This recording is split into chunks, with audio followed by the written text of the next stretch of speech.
One shall stand, one shall fall.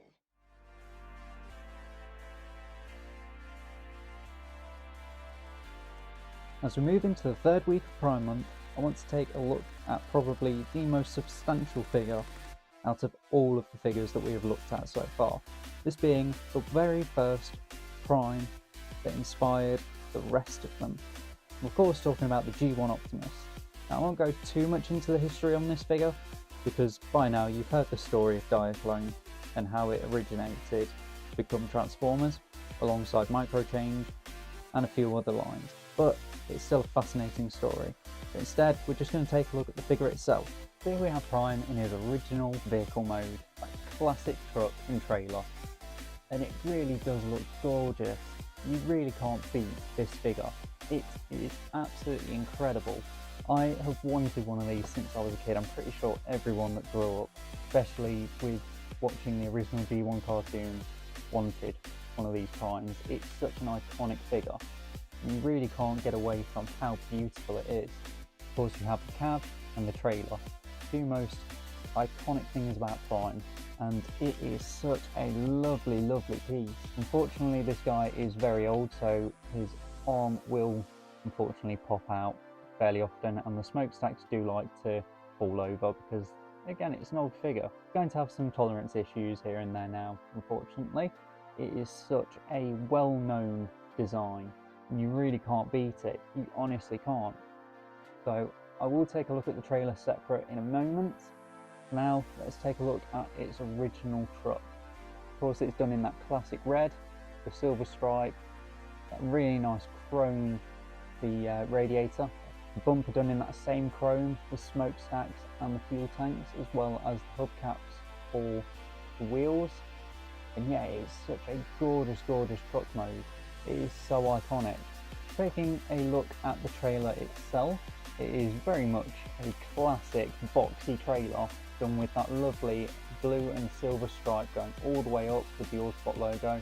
Nice moulded detailing along the sides. Of course, you have the doors on the back done with some nice detailing as well.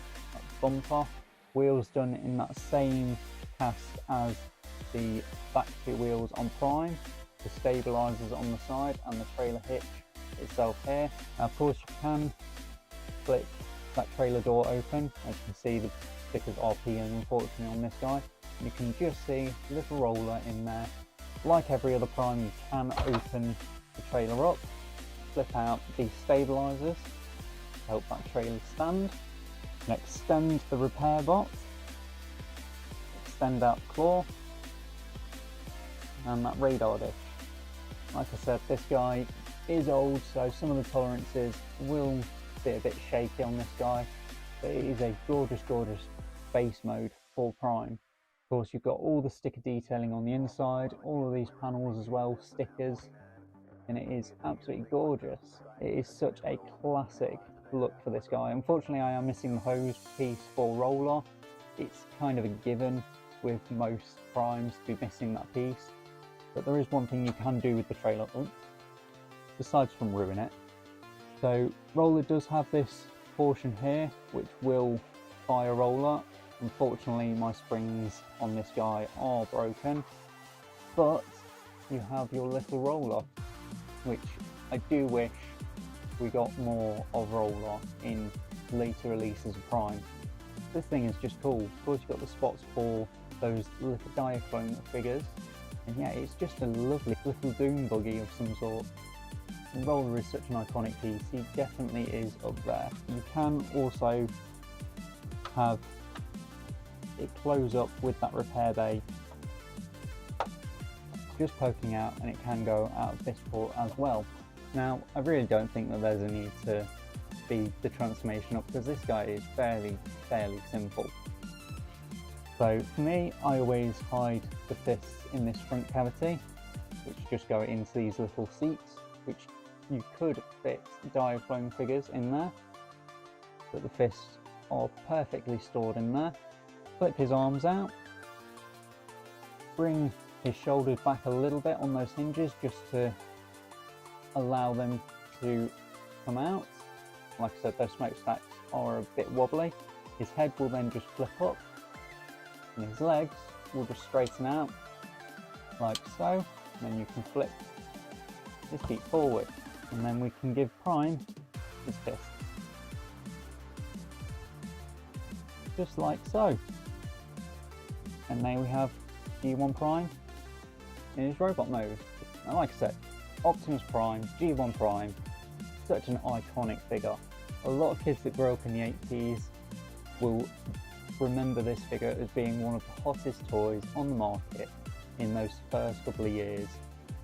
And you can understand why. This guy is such an iconic figure.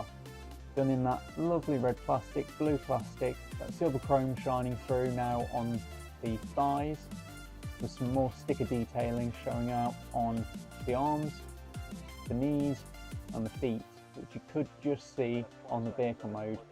And yeah, it's such a lovely toy. It's one of those pieces that if you haven't had the pleasure of messing with, I honestly would recommend trying to either get a hold of a re-release, the original release, just any release of this figure. Even the new missing link version of Optimus is a great chance to mess around with this classic mould. Of course it comes with a few benefits of being more articulated than the original, but it is such a gorgeous, gorgeous figure. His head sculpt is a little different to what we'd expect. It's a little bit chubbier, of course, with those classic yellow eyes, mouth plate, the silver crest for his head.